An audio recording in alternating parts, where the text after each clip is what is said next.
em criticar quando ele diz que, nossa, mas 2 meses, digo, na contramão disso, demorou demais para acontecer. A delegacia de polícia de Cajamar não tinha estrutura para atender um caso de tamanha repercussão. E todas as vezes que nós íamos até a delegacia, parece que nós estávamos indo lá para cobrar alguma coisa. E fato é, a gente estava indo para cobrar mais informação. Mas nós nunca fomos bem recebidos na delegacia, nunca.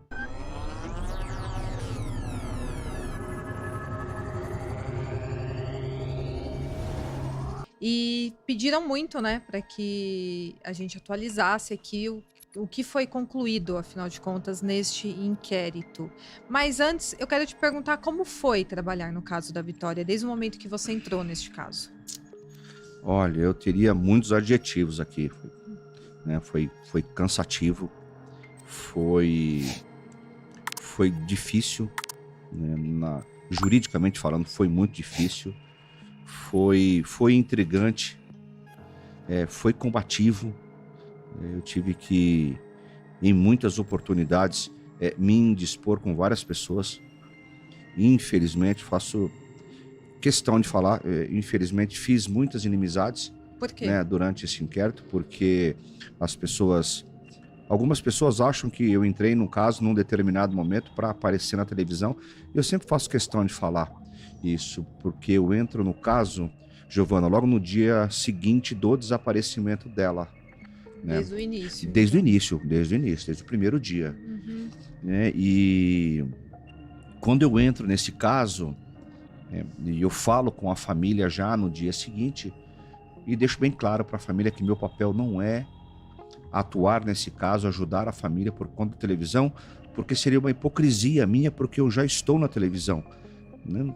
Eu já tenho um vínculo com uma emissora. Uhum. Eu já estou lá. Então, para mim, seria muito mais benéfico eu estar dentro de um estúdio, no ar-condicionado, de terno e gravata, do que eu já no dia seguinte que eu entro no caso, eu estar naquela região onde o corpo da dona Edna foi encontrado, num sábado, 2h da tarde, num sol de 39 graus. E assim foram dias sucessivos, acompanhando as equipes da Guarda Municipal de Cajamar, junto com o Corpo de Bombeiros, a Polícia Civil, acompanhando a investigação, indo a campo, entrando em matas. Então, assim, eu entrei de fato para poder auxiliar a família. Eu tenho na cidade de Campinas um projeto que atende mulheres que são vítimas de violência doméstica. Ai, que legal. Um projeto 100% gratuito, com atendimento presencial, sem nenhum cunho político. É um projeto próprio meu, do meu escritório. Toda a demanda que vem disso é incorporada no meu escritório. Então foi por esse motivo, foi por uma questão de causa mesmo, não foi por uma questão de mídia. E aí, a partir desse momento, a família apostou muito em mim, em relação à minha ajuda nesse caso. Claro, você virou porta-voz da família da Vitória, né? A ponte entre a autoridade policial e a família. Sim. E o meu papel no inquérito policial, o papel de um advogado no inquérito policial é simplesmente traduzir as informações, levar as informações para a família de uma forma um pouco mais simplificada. Porque o inquérito, ele tem muitos termos técnicos. E a família que nunca passou por isso, né, naquele momento se viu completamente perdida. Então, o meu papel sempre foi buscar as informações e levar para a família. E você falou que teve que se indispor algumas principalmente vezes. Com a autoridade, principalmente com o delegado, principalmente com investigadores, principalmente com o escrivão.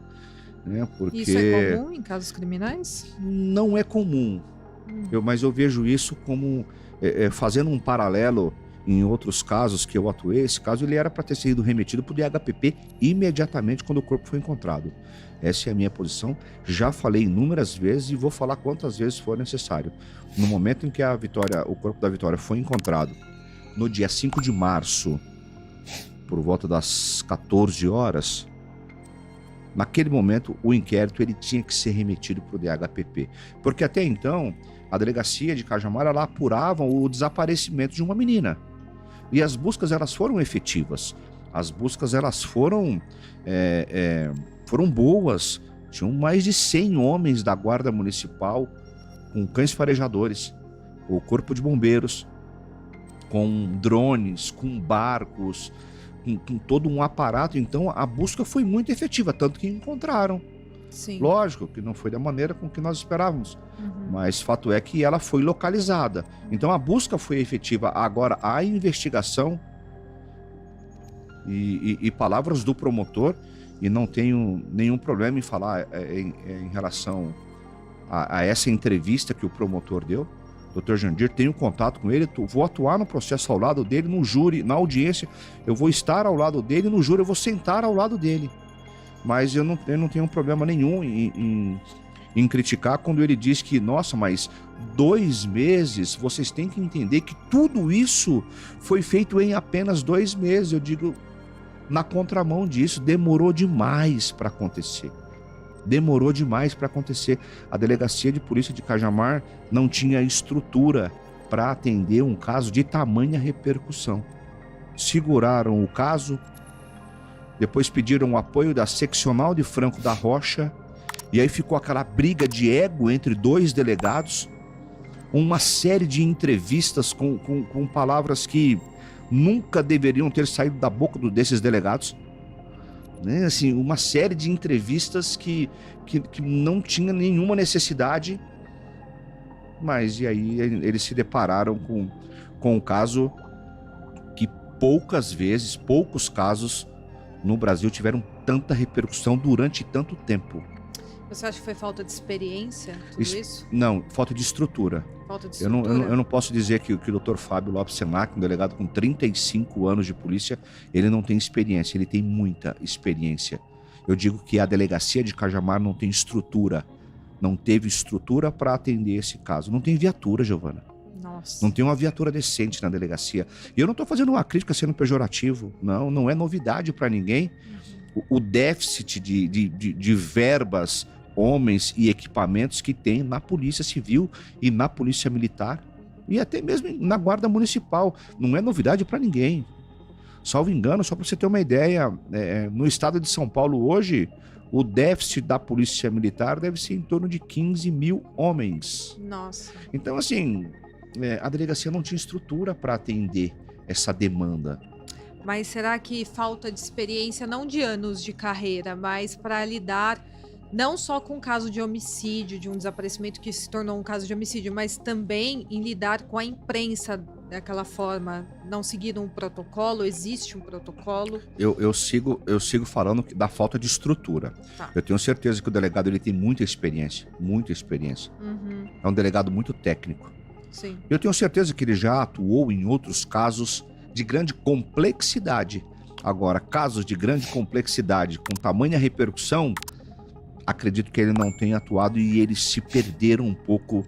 Tanto que, assim, se eu disser para você que o delegado, o chefe dos investigadores, alguém me chamou um dia, chamou a família para dar uma satisfação, nunca. A lei não exige isso. A lei não exige. A lei não está escrito na lei que o delegado, durante o curso de uma investigação, tem que chamar a família, explicar. Não está. Mas é uma questão de empatia. Entendeu? Uma questão de empatia. Não chamar a família, ok. Chamar seu advogado, doutor, faça favor um minutinho, olha. Passa para a família que nós estamos... Como você está representando a família, passa isso aqui para eles. Fala que nós estamos investigando, fala que nós estamos avançando. Não, se fecharam de um jeito que todas as vezes que nós íamos até a delegacia, parece que nós estávamos indo lá para cobrar alguma coisa. E fato é, a gente estava indo para cobrar mais informação. Nós nunca fomos bem recebidos na delegacia, nunca. Nem você, nem a família da Vitória. Não. Sabe, senta aqui, sabe, ouve, mas durante a investigação, 2 meses para fazer o que fizeram. Ah, mas é um inquérito policial gigantesco, mais de 600 páginas. Ok. Agora, dizer que essa investigação foi célere, não foi. Não foi. Se tivesse no DHPP, aí é uma outra história. Aí lá tem estrutura. E quando eu digo estrutura, é estrutura de material e pessoal. Equipamentos e material humano.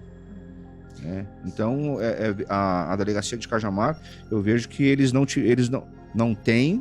tiveram estrutura para lidar com um caso desse tamanho.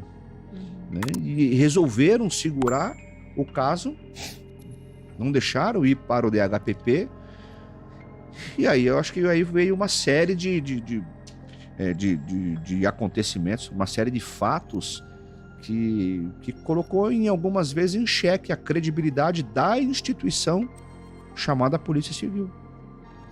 O fato de uma pessoa usar um telefone dentro de uma delegacia estando preso coloca sim em xeque a credibilidade da polícia.